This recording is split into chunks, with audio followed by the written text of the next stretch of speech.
Señoras y señores, amigas y amigos de Facetas, sean todos bienvenidos en este nuevo fin de semana, en este domingo 24 de noviembre del año 2024.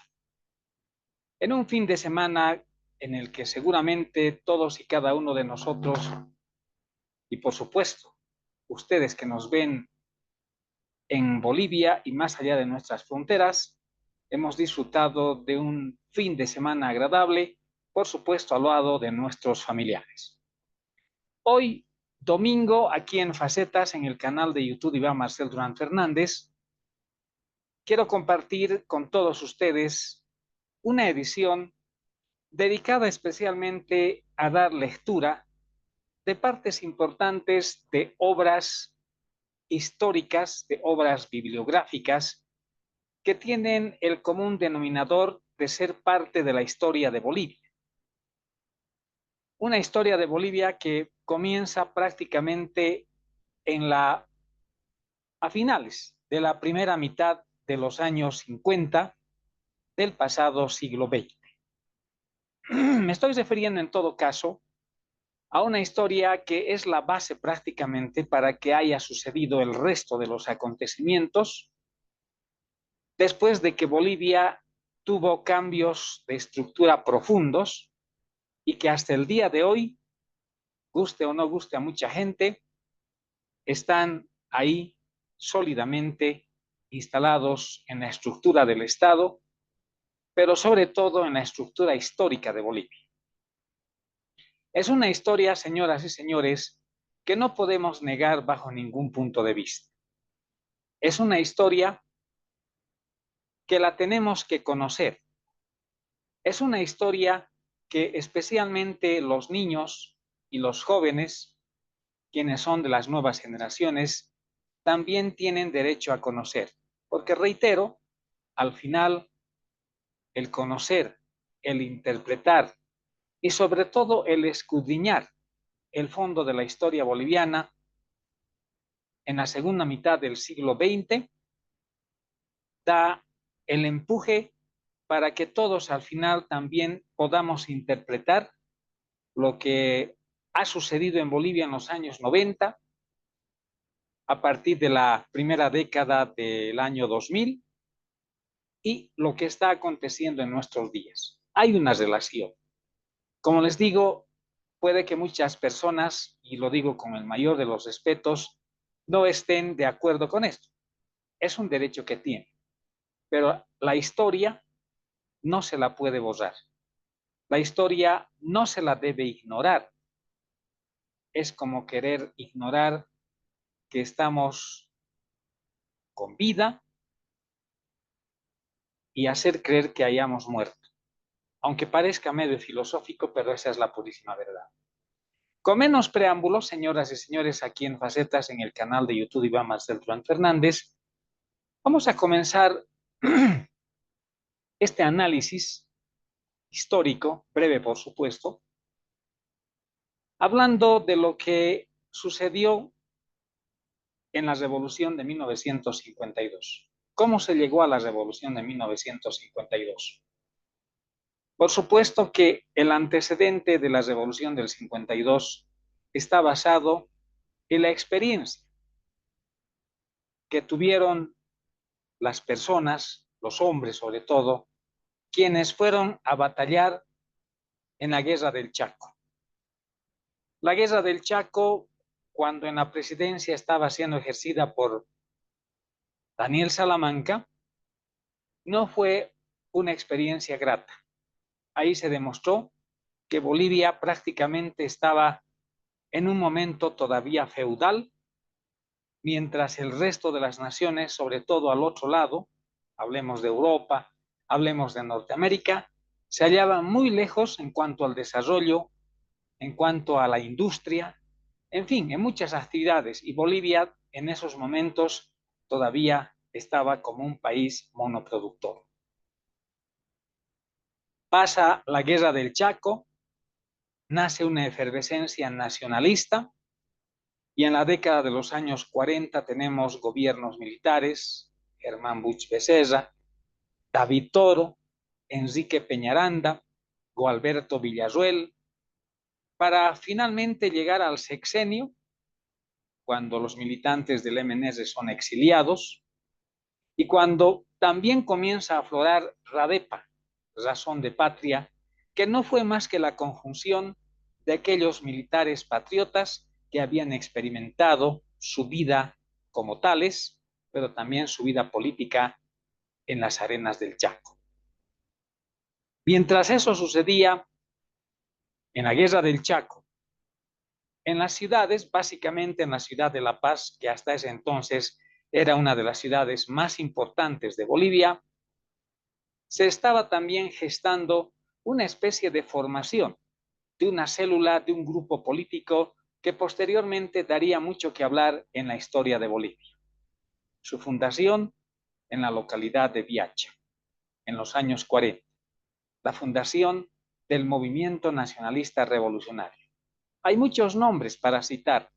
No podemos decir que determinada persona en esos tiempos y que era del MNS recientemente fundado, pueda tener esa atribución de decir yo fui el único luchador o yo fui quien fundó el movimiento nacionalista revolucionario. Hubieron muchas personas. Augusto Céspedes,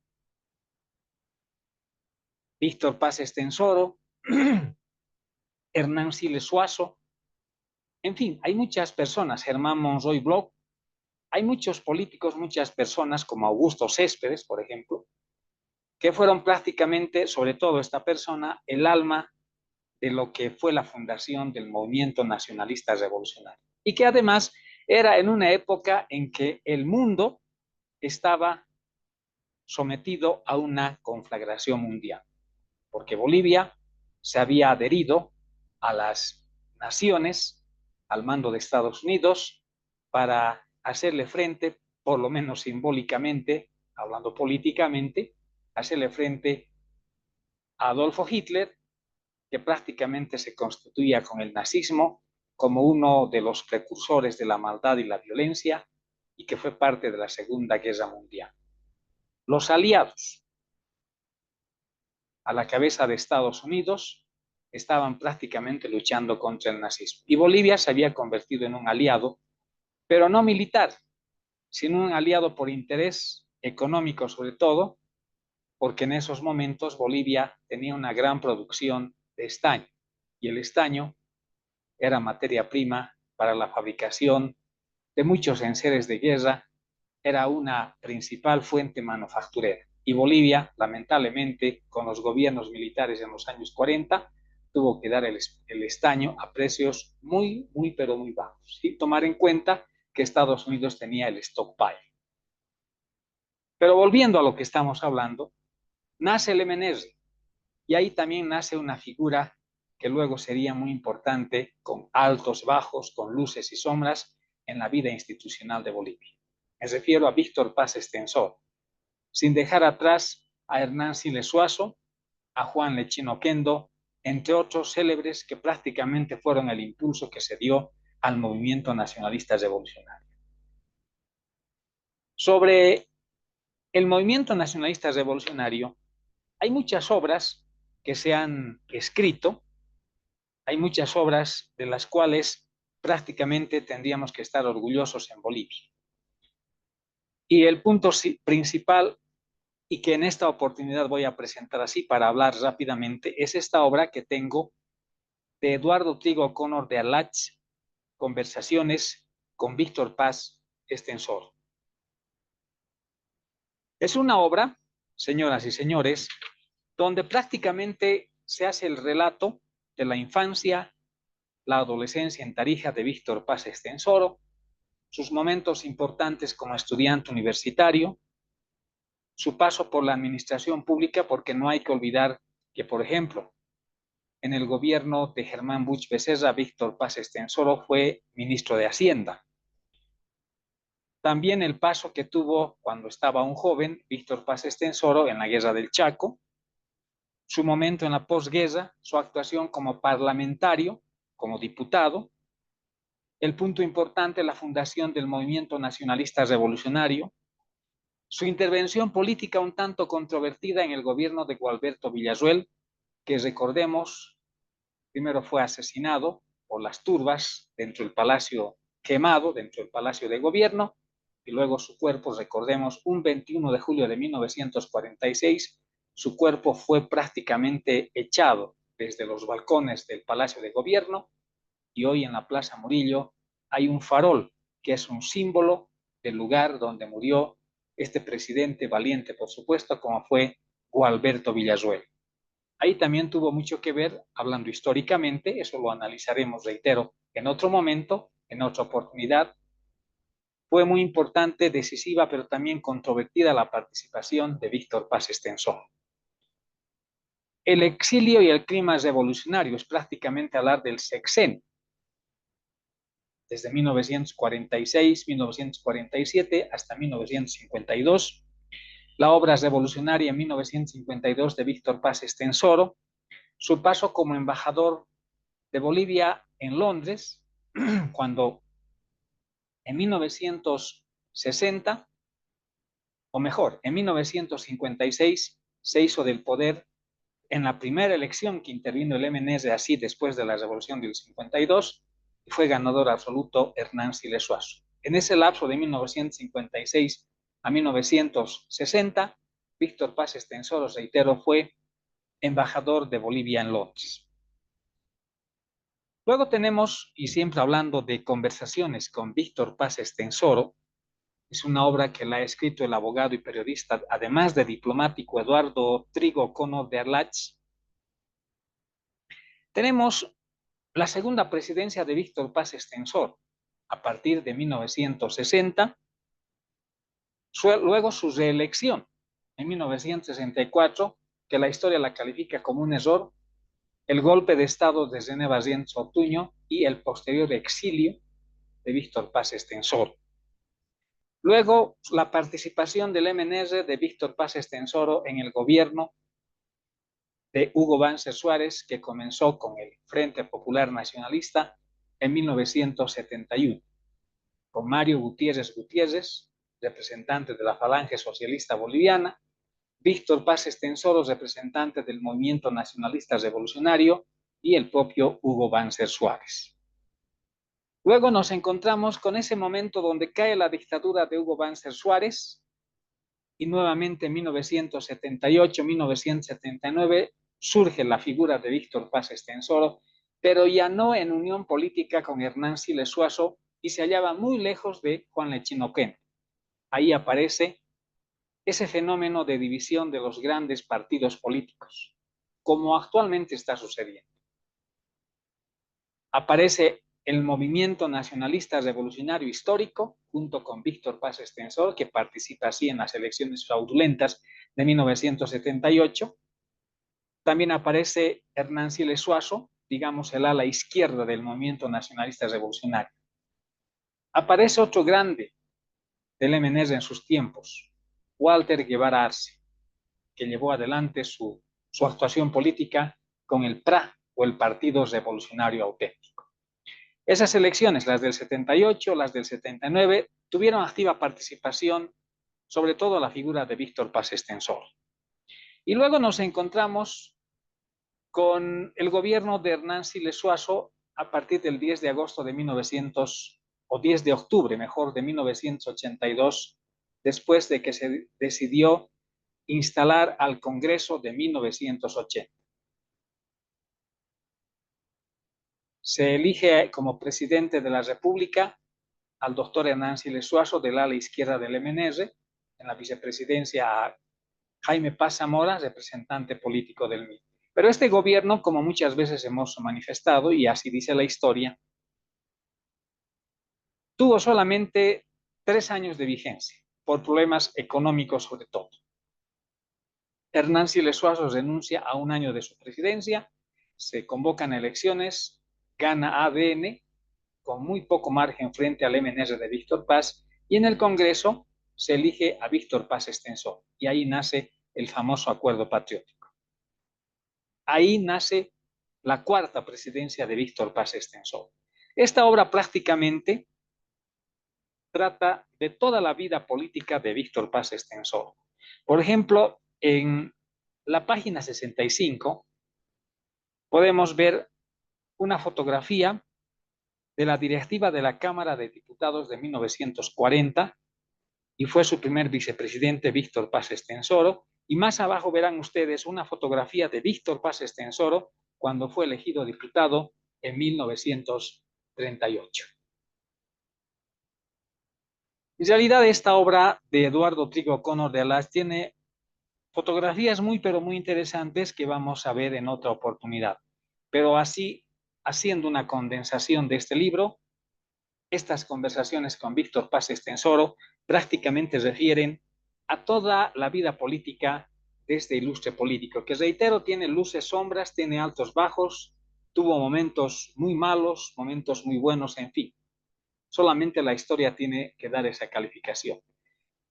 A propósito de Víctor Paz Estenssoro, hemos dicho de que, y eso no se lo puede negar, de que gran parte de la historia de Bolivia, como les decía, a partir de la década de los 40, de los 50 del pasado siglo XX, está en función a las líderes revolucionarias del movimiento nacionalista revolucionario.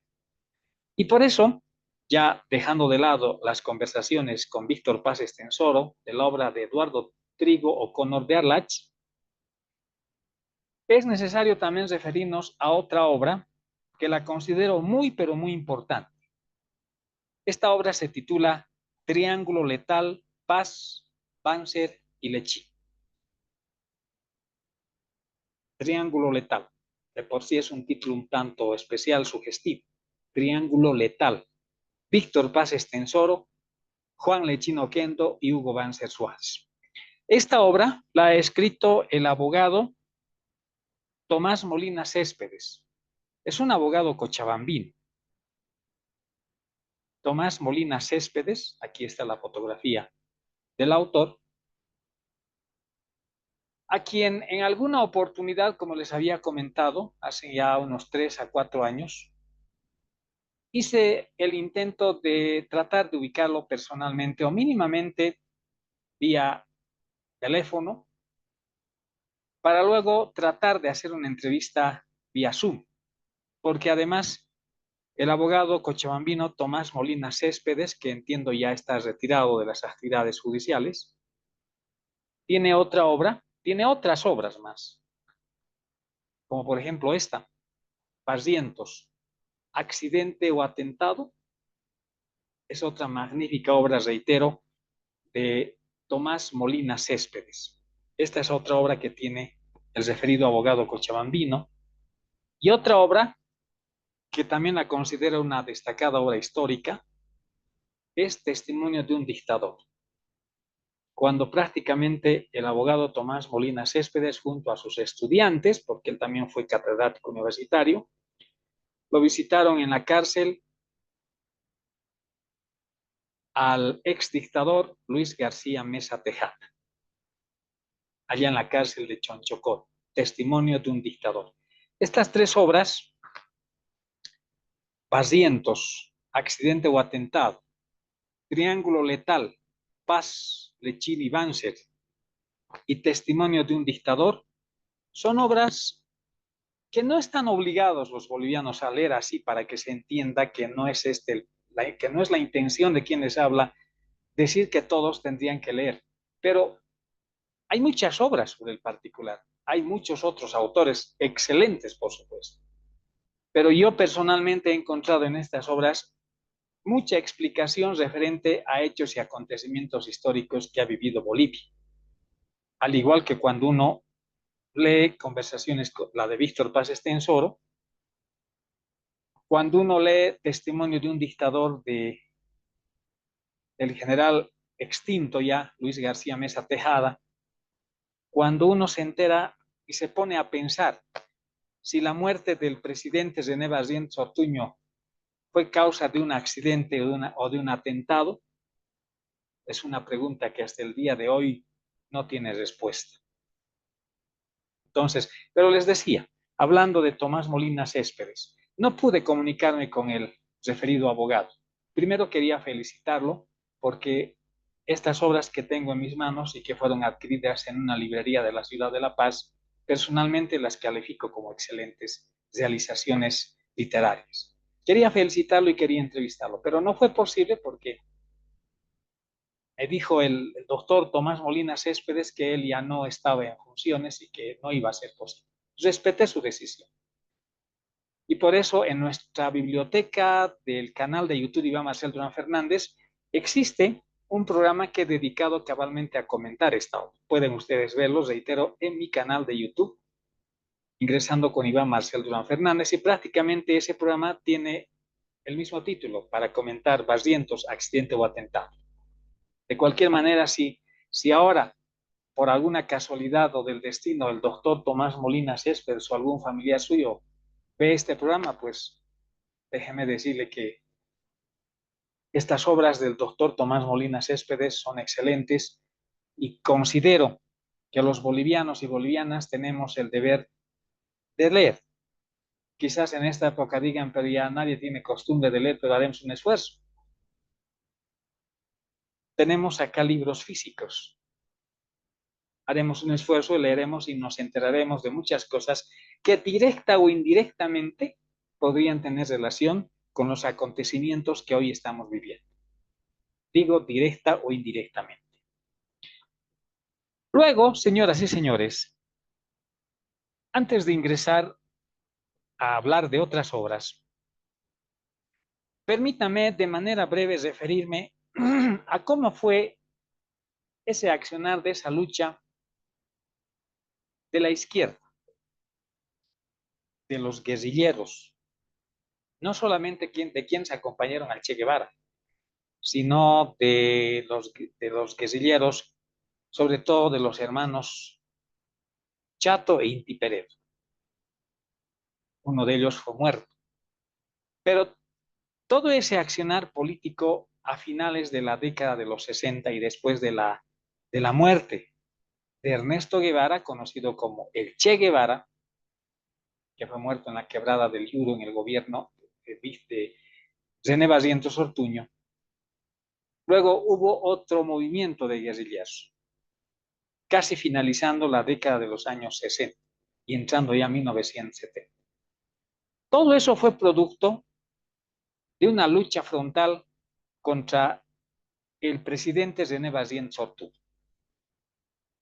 Podemos nombrar a mucha gente, a muchos políticos de izquierda, por supuesto destacados, que en su momento demostraron su valor para luchar contra las dictaduras militares.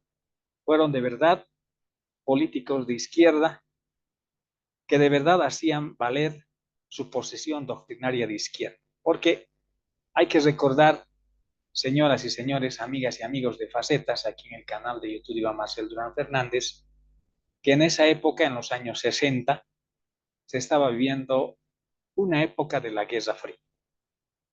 Y los izquierdistas o los políticos de izquierda o los gobiernos de izquierda eran considerados sí o sí como enemigos de la democracia y eran prácticamente considerados los gobiernos socialistas o comunistas. Y en esa lucha de esas personas también hubieron mujeres, hubieron damas, hubieron mujeres, amas de casa, señoras del pueblo, muchas anónimas, pero contribuyeron muchas con su vida a, reitero, a luchar contra las dictaduras militares. Una de esas personas, una de esas mujeres valerosas, fue nada más y nada menos que doña Domitila Barrios de Chungara. Tengo en mis manos la 12ª edición, que fue prácticamente publicada en 1978 y fue impresa en la Ciudad de México. Moema Bieser, la autora, y dice: si me permiten hablar, testimonio de Domitila, una mujer de las minas de Bolivia.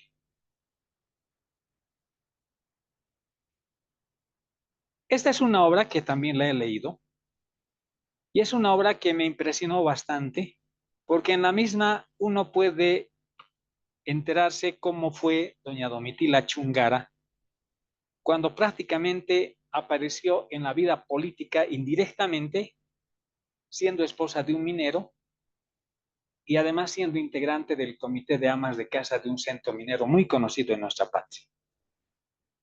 La parte importante del contenido de esta obra refiere a que doña Domitila Chungara prácticamente ha tenido un momento importante de contacto con su pueblo, siendo una mujer integrante del comité de amas de casa. Y también lo más impactante de esta obra es cuando se relata los momentos más duros que pasó Domitila Chungara cuando fue apresada en la cárcel. Y estuvo en la cárcel.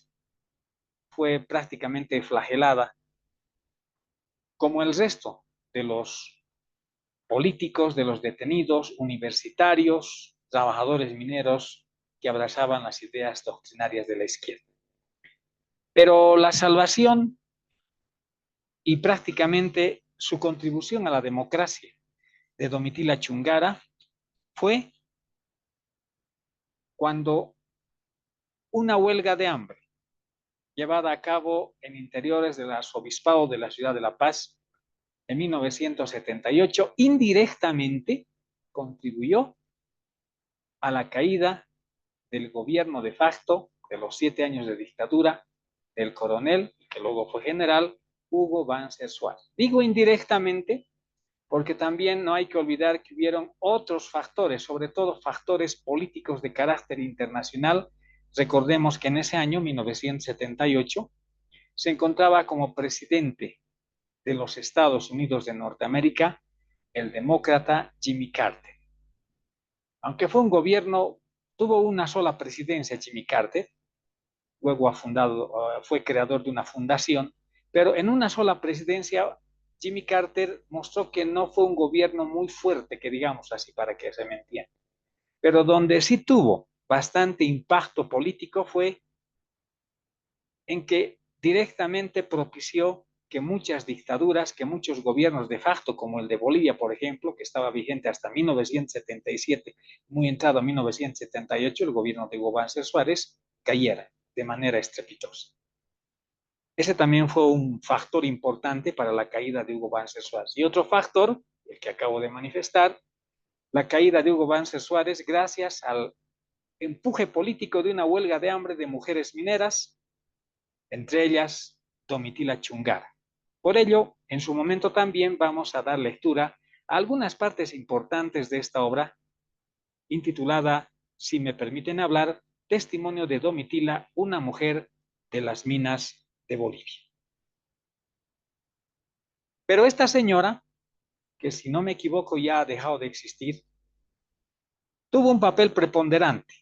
Fue un ejemplo de valerosidad en las mujeres mineras. Pero esta señora, con todo el respeto que se merece, también fue una de las luchadoras contra el gobierno de René Barrientos Ortuño. Si bien hubieron momentos un tanto, diría yo, especiales donde parecía que las dictaduras habían disminuido en su poder político, y no fue así, fue en el gobierno de Obando y en el gobierno de Juan José Toz. ¿Qué ocurrió? Recordemos un poco la historia de Bolivia. El MNR ingresa de manera de facto al poder en 1952 a través de una revolución sangrienta. Alguien digo, no alguien, mucha gente dice quien debía sentarse en la silla presidencial en abril de 1952 era Hernán Siles Suazo y no Víctor Paz Estenssoro. Puede que sí, porque si analizamos la historia de los antecedentes a la revolución de 1952, Víctor Paz Estenssoro en el sexenio prácticamente salió de Bolivia y se fue a vivir buenos años en Paraguay y buenos años, sobre todo en la Argentina, cuando estaba ahí gobernando Juan Domingo Perón. Pero ¿quiénes fueron los que en Bolivia se arriesgaron, lucharon hasta llegar al 9 de abril de 1952? Entre otros fue Hernán Siles Suazo. Y creo que si analizamos la historia, yo no existía, muchos de ustedes estoy seguro que también, pero nuestros mayores nos han relatado, también están en estas obras que estoy mostrándoles, quien debía de haber ejercido la presidencia así de manera de facto fue Debió ser mejor Hernán Siles Suazo. Pero no ocurrió aquello. Mandar un cable desde la ciudad de La Paz el 9 de abril hasta la ciudad de Buenos Aires, donde estaba Víctor Paz Extensor. Ese cable lo mandó Hernán Siles Suazo y le dijo: Víctor, tienes que volver a Bolivia porque el pueblo te está esperando. Mandaron un avión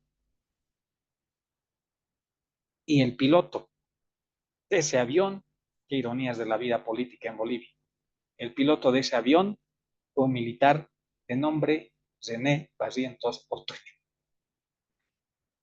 Llega a Bolivia Víctor Paz Extensoro, es recibido en el aeropuerto de El Alto, un gran desfile de movimentistas del pueblo hasta la Plaza Murillo. Ese fue el primer gobierno, un gobierno de facto prácticamente.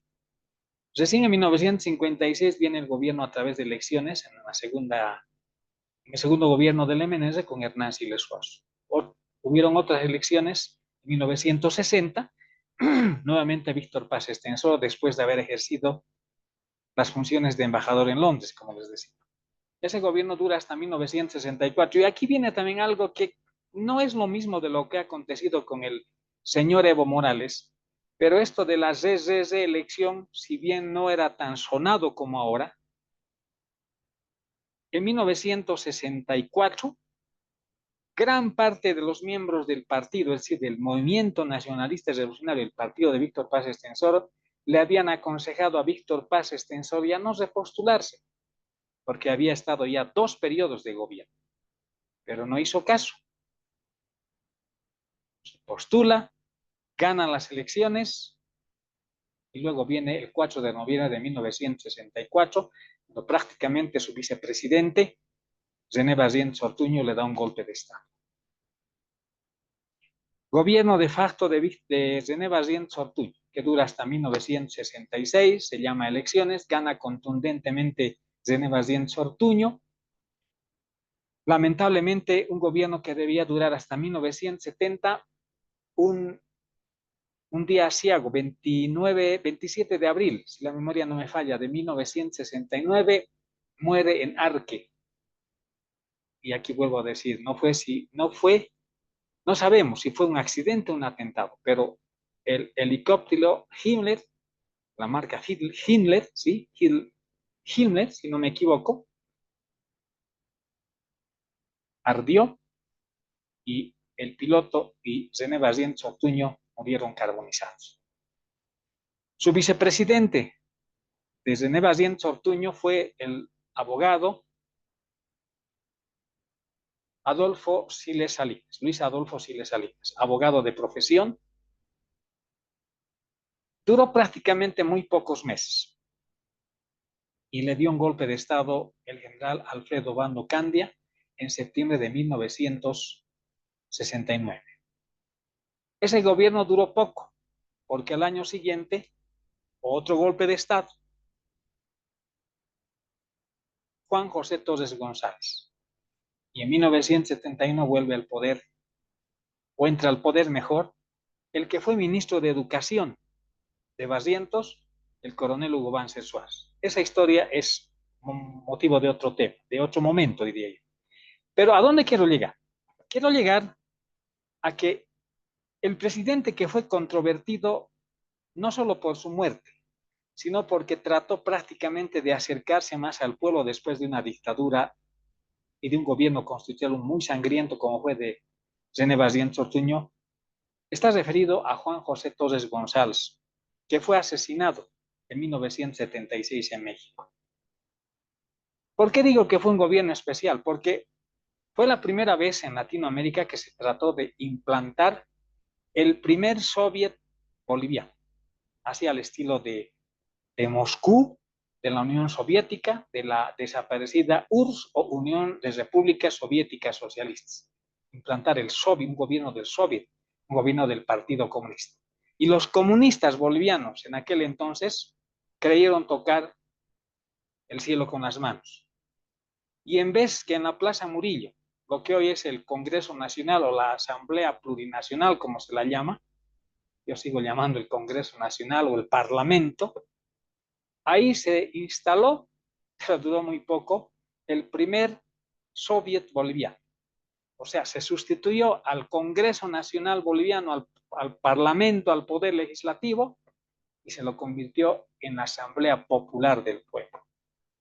No funcionó, porque fue un mal experimento, pero surgió la anarquía.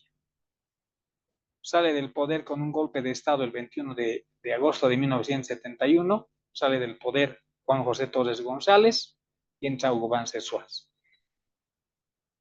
Un libro que lo considero destacado por su importante aporte histórico es el libro que escribió Martín Sibak. Es un escritor argentino y el prólogo fue de Adolfo Pérez Esquivel. Esta obra fue publicada en, vamos a ver, en 1997. Banzer y el Mercosur de la muerte.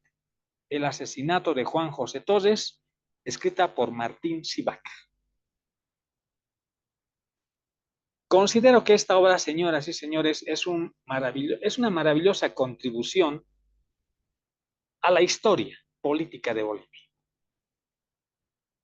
Particularmente me agradó bastante esto, porque aquí con lujo de detalles se ve cuál fue el accionar de Hugo Banzer Suárez, cuál fue el accionar de Rafael Videla, que fue presidente de facto, empezó al poder derrocando a María Estela Perón en 1976 en la República Argentina. El Mercosur de la muerte. Videla, presidente de facto de Argentina, y Hugo Banzer Suárez, presidente de facto de Bolivia en los años 70. Además, no nos olvidemos del abrazo de Charaña de 1975 entre Banzer y Pinochet, donde se intentó hacer un canje de territorios a propósito del tema del mar. Una obra que también en su momento la vamos a comentar. En la época en que, pero antes de ingresar a eso, también debo destacar, si hemos hablado del general René Barrientos Ortuño, también debemos destacar una obra escrita por Fernando Díez de Medina. Digamos, es una especie de retrato de seguir cuáles fueron los signos políticos, sociales, los signos humanos que tenía el general del pueblo, como se titula esta obra, reitero, escrita por Fernando Díez de Medina, un homenaje grande a René Barrientos Ortuño. También es una obra que hay que leerla y que la destacamos también acá, como hemos hecho con esta otra obra de Martín Sibak. Si se dan cuenta, son personajes políticos, son presidentes opuestos. Torres de izquierda, Obando de izquierda, Banzer de derecha, René Barrientos Ortuño de derecha. Pero la historia de Bolivia siempre ha estado no impregnada, sino inmiscuida con esos valores políticos de izquierda a derecha que tenían estos personajes políticos. Por supuesto, con sus luces, con sus sombras. Destaco también esta obra, reitero, de Fernando Díez de Medina, el general del pueblo. Y en esta época en que el general del pueblo estaba vigente, sobre todo en su segundo gobierno constitucional, porque no hay que olvidarnos también, señoras y señores, que en su segundo gobierno constitucional se puso en funcionamiento legal una especie de asamblea constituyente. Y de esa asamblea constituyente emergió la Constitución Política del Estado, la de 1967, que estuvo vigente prácticamente hasta que entró el movimiento al socialismo, donde se destacaba sobre todo la República de Bolivia. Esta Constitución de 67 tuvo algunas reformas en los años 90, pero su esencia había nacido en 1967. De 1967 a 1977, 10 años. A 1987, 20. A 1997, 30 años. Y más o menos en la década de los 90 se hicieron algunas reformas. Pero esa Constitución tuvo buen tiempo. Y es momento de decir que en otro programa vamos también a analizar esto de la Constitución actual que tenemos, la Constitución del Estado Plurinacional de Bolivia. Hay muchas cosas que habría que cambiar porque Según lo que vamos en el análisis y en la coyuntura financiera económica, hay medidas como la libre importación de combustibles que no van a encajar, no encajan al engranaje, diría yo, de la actual constitución política del Estado que tiene otro sí, otra orientación. Pero les decía, mientras estaba en vigencia el segundo gobierno de René Barrientos Ortuño, gobierno constitucional, hay acontecimientos que han sucedido en Bolivia. Ha habido exagerada intervención de los Estados Unidos de Norteamérica a través de la CIA. Ha habido una intervención indirecta a través de la famosa Alianza para el Progreso. Seguramente muchos de ustedes lo han escuchado, pero la Alianza para el Progreso fue una especie de cooperación que tuvo Estados Unidos con muchos países latinoamericanos, y entre ellos Bolivia. Y déjenme decirles que en ese gobierno, en los años 60, ya esto también fue con Víctor Paz Estenssoro, ocurrieron muchas cosas. Hubieron balas, hubieron gringos, Bolivia y la Alianza para el Progreso en la era de John Fitzgerald Kennedy, un presidente demócrata. Esta es esa obra que tengo en mis manos. Esta es una obra que la escribió Thomas Sheffield Jr. y un prólogo de James Dunkerley. Para que usted se den cuenta, esta es una obra maravillosa. Minas, balas y gringos. Esta obra, para que ustedes tengan un conocimiento, también en otro momento vamos a dar lectura al contenido de esta obra, porque la consideramos importante sobre todo para el conocimiento histórico que debemos tener. Las partes más importantes dice una modernización con mano dura, el plan triangular para Bolivia, el desarrollo como anticomunismo, apuntando al sindicalismo boliviano, amarga medicina, acción cívica militar y la batalla de Irupata, los detractores del desarrollo, aquí entran Domitila Chungara, muchos mineros, dice, los detractores del desarrollo, porque quiero decirles que sobre todo en el segundo gobierno de Víctor Paz Estenssoro, entre 1960 y 1964, y luego en el gobierno de Barrientos Ortuño, sobre todo en el constitucional, y en Bolivia se había implementado un plan político desarrollista basado en el capitalismo de Estado. Había que implementar obras de desarrollo a como dé lugar. Pero ¿quiénes estaban en contra de esto? Prácticamente estaban los mineros, las amas de casa, de las minas, desde luego, y la crisis de rehenes del siglo XX. Dice luego, la Bolivia revolucionaria se pone el uniforme, el golpe de Estado de 1964. Ese es el contenido de esta obra, que reitero, tiene mucho que ver en los años 60 con Víctor Paz Estenssoro, John Fitzgerald Kennedy de la Alianza para el Progreso, y lo que luego fue el general del pueblo, René Barrientos Ortuño.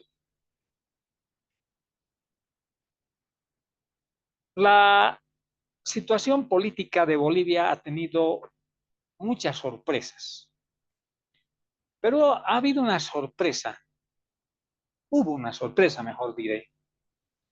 En 1989 se cruzaron ríos de sangre. Nadie creía lo que estaba aconteciendo. Recordemos que en 1985 gana las elecciones Hugo Banzer Suárez con su partido creado, Acción Democrática Nacionalista, gana con muy poco margen con referencia al segundo, que era Víctor Paz Estenssoro con el MNSH, o Movimiento Nacionalista Revolucionario Histórico. Y tercer lugar, el MIR, con Jaime Paz Amor. En la segunda vuelta que se desarrolló en el Congreso, porque no había segunda vuelta electoral con los votantes, la mayoría vota para que sea presidente Víctor Paz Estenssoro. Pero en ese gobierno, Hugo Banzer Suárez decide ayudar. Este gobierno duró hasta 1989. En las elecciones de ese año, ganó Hugo Banzer Suárez. El MNS muy cerquita. Tercero, Jaime Paz Amor. Pero esto es lo que nadie podía creer, y esto es lo que nunca más ha sucedido ni va a volver a suceder. ¿Qué cosa? Que el tercero el partido político que había obtenido el tercer lugar en las elecciones, que fue el MIR, Nueva Mayoría Nacional, Movimiento de la Izquierda Revolucionaria, que fue un partido detractor de Hugo Banzer Suárez. Resulta que en el Congreso, Hugo Banzer Suárez da sus votos por el tercero, porque Hugo Banzer Suárez podía dar sus votos por el MNR, pero estuvo muy resentido Hugo Banzer Suárez porque esa ayuda ya no apareció más, porque había ese compromiso, pero en política los compromisos nunca se cumplen. Y entonces Jaime Paz Zamora, reitero, con el MIR Nueva Mayoría Nacional, que estaba en el tercer lugar, es ungido como presidente de la República de Bolivia en 1989. Y eso fue lo increíble. El voto fue de Hugo Banzer Suárez. Se cruzaron ríos de sangre, porque Hugo Banzer Suárez fue dictador, ejerció una dictadura política entre 1971 y 1978, y los miristas fueron los primeros enemigos de Hugo Banzer Suárez, pero no, en el 89 estas cosas solo podían pasar en Bolivia. Banzer da su voto a Jaime Paz Zamora. Jaime Paz Zamora es ungido en el poder y lleva un gobierno con altos y con bajos. Fue un gobierno donde los miristas tuvieron una participación política bastante agitada. Y existe un libro, señoras y señores, pero antes quiero decirles, esta es una obra donde prácticamente Florence Sanabria. Esta obra es de 1990. Yo diría que es una obra de alabanza de Florence Sanabria, G., cuando escribe esta obra, Banzer, Democracia y Nacionalismo. Pero es una obra al fin. Si en algún momento muchos la leen, también van a entender muchas cosas de lo que fue parte de la historia de Bolivia en esos años. Pero gracias a Banzer Suárez, el MIR subió al poder y los miristas tienen una trayectoria política, sobre todo una actividad política bastante agitada. Y ahí surge un acontecimiento que dio mucho que hablar. Inclusive en esa época podemos hablar de un juicio de responsabilidades a magistrados de la entonces Corte Suprema de Justicia de la Nación. Y entre esos magistrados, recordemos, estaba el potosino doctor Ernesto Pope Subieta. Pero eso también va a ser materia de otro momento, porque también vamos a analizar esa obra, que en este momento no la tengo, pero la vamos a presentar en otro programa. En el gobierno del MIR y ADN, 1989-1993, resulta que la DEA andaba tras los pasos del vicepresidente, o mejor dicho, del segundo hombre que fue de Luis García Meza Tejada, que dicho sea de paso también se instauró el juicio de responsabilidades contra Luis García Meza. El señor que decía no me acuerdo, tenía amnesia. Pero el segundo hombre, Luis Arce Gómez. Luis Arce Gómez fue un personaje político muy controvertido, el que dijo que teníamos todos los bolivianos que andar con nuestro testamento bajo el brazo. En el gobierno del MIR, de Jaime Paz Zamora, la DEA le sigue los pasos en Bolivia a ese hombre que en otrora, en el gobierno de Luis García Meza, fue prácticamente el que ejerció toda la presión política y la maldad contra la izquierda, Luis Arce Gómez, que inclusive fue denunciado por ser el ministro de la cocaína en una cadena de televisión norteamericana. En fin, hay muchas cosas que se pueden hablar. Pero en el gobierno de Jaime Paz Zamora, Luis Arce Gómez es detenido en Bolivia. Pero aquí está la cosa. Es algo más o menos parecido a lo que está ocurriendo en este momento con un exfuncionario de la policía que está detenido, ustedes saben a quién me refiero, y que muy pronto seguramente el actual Tribunal Supremo de Justicia, que está en Sucre, emitirá la sentencia correspondiente. No sabemos si será pronunciándose a favor o denegando la extradición de Maximiliano Dávila. Porque no hay que olvidar que el Ministerio Público, la Fiscalía General del Estado, ya ha emitido un requerimiento, pronunciándose porque se dé curso a la extradición de Dávila hacia los Estados Unidos. Claro, ese es el procedimiento, porque hay una petición de extradición que lo ha hecho el gobierno de Estados Unidos a través de la Cancillería para que Maximiliano Dávila pueda ser enviado a Estados Unidos, al estado de Nueva York, para ser más exactos, y ahí pueda ser juzgado. Eso debió haber ocurrido también con Luis Arce Gómez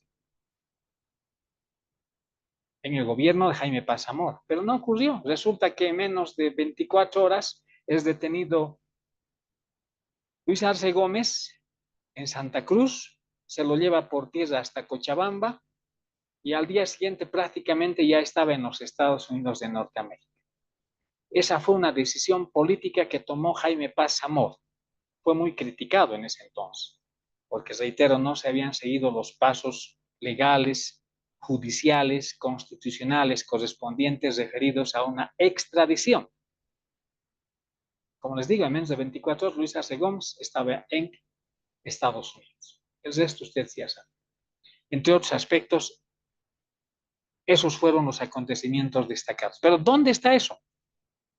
Esas fueron las revelaciones que hizo en su obra el general Lucio Áñez Rivera. Y esta obra fue escrita por el periodista Gerardo Irusta Medrano. Memorias de un hombre de armas. Esta obra, créanme, me encanta. Es una obra muy buena, es una excelente obra, porque este militar, que fue un militar de izquierda, Lucio Áñez Rivera, estuvo presente en los acontecimientos políticos de Barrientos, de Obando, de Torres, de Banzer. Y en esta obra también se cuenta qué es lo que sucedió prácticamente en esos gobiernos, sus experiencias, hasta llegar a esta que estoy comentando sobre el envío, el traslado, no sé cómo llamar así de manera rápida, vertiginosa, fugaz, del ex ministro de Gobierno del Interior, Luis Arce Gómez, de Luis García Meza Tejada. Reitero, fue en el gobierno de Jaime Paz Zamora y todo ese relato está en Memorias de un hombre de armas, escrita por el general Lucio Áñez Rivera. Con esto, señoras y señores, prácticamente he concluido el programa de hoy. En los próximos programas de Facetas vamos a dar lectura al viejo estilo de la radio, a contenidos, a partes importantes de estas obras que hoy he puesto en consideración de ustedes, que yo personalmente las he leído, y créame que estoy muy contento de haber leído porque se amplía el conocimiento de la historia de Bolivia, porque no podemos negar no solo lo que hemos vivido, sino lo que la historia nos habla. Por ejemplo, les comento, señoras y señores, que a mí me encantaría conocer más de la historia de Potosí, la ciudad donde vivo, de Potosí, patrimonio cultural y natural de la humanidad, pero a partir de los años 30, a partir de los años 40, los años 50, 60. ¿Por qué digo? Porque esos años también fueron muy importantes para la formación, en parte, de la historia de Bolivia en el siglo XX. De Potosí sabemos mucho respecto de lo que ocurrió en la colonia, y tenemos las tradiciones y leyendas, pero les digo esto como ejemplo. Y es lo mismo que sucede con nuestra patria, con nuestra amada Bolivia. Hoy hemos recordado las conversaciones con Víctor Paz Estensoro, el autor Eduardo Trigo O'Connor de Arlach. Hemos recordado la presentación del Triángulo Letal, Paz, Banzer y Lechín, una obra de Tomás Molina Canizares. Hemos también recordado la obra de Tomás Molina Canizares, Barrientos, Accidente o Atentado. Hemos recordado el testimonio de un dictador, también de Tomás Molina Céspedes, el testimonio del dictador ya extinto Luis García Meza Tejada. Hemos hablado de la obra, si me permiten hablar, testimonio de Domitila, una mujer de las minas de Bolivia. Nos hemos referido a la obra de Martín Sibach, Banzer y el Mercosur de la muerte, el asesinato de Juan José Torres. También hemos hablado de la obra de Fernando Díaz de Merida, El general del pueblo, René Barrientos Ortuño. De la obra Minas, balas y gringos, Bolivia y la Alianza para el Progreso en la era de John Fitzgerald Kennedy, Thomas Sheffield Jr. Hemos hablado de la obra de Florence Sanabria, Panzer, Democracia y Nacionalismo. Y finalmente nos hemos referido a la obra del periodista Gerardo Irusta Medrano, Revelaciones del general Lucio Áñez Rivera, Memorias de un hombre de armas. Tenemos otras obras. Y hay una, por ejemplo, que vamos a comentar en su momento en otro programa y que ocurrió en esta época, en la época de Jaime Paz Zamora, cuando fue presidente entre 1989 y 1993, con el famoso juicio de responsabilidades a ministros de la excelentísima Corte Suprema de Justicia de la Nación. Hugo Galindo Becker, Ernesto Pope Subieta y otros. Señoras y señores, espero así de manera formal, porque el contenido de estas obras, reitero, la vamos a conocer muy pronto, pero espero que así de manera extrínseca este programa haya sido de bastante utilidad en conocimiento histórico. Esta es una de las finalidades también que tiene Facetas aquí en el canal de YouTube de Iván Marcel Durán Fernández. Sus comentarios saben dónde hacer llegar. Gracias por compartir con nosotros este programa correspondiente a este domingo 24 de noviembre del año 2024. Gracias por su deferencia. Volveremos en cualquier momento y también quiero agradecer a nuestros amigos, a nuestras amigas suscriptoras, suscriptores, a quienes le llega de manera periódica estos programas. Transmitimos en las redes sociales Facetas, en canal de YouTube Iván Marcel Durán Fernández, desde Potosí, Bolivia, Patrimonio Cultural y Natural de la Humanidad. Muchas gracias por su deferencia. Volveremos en cualquier momento para seguir con las facetas de la vida. Permiso.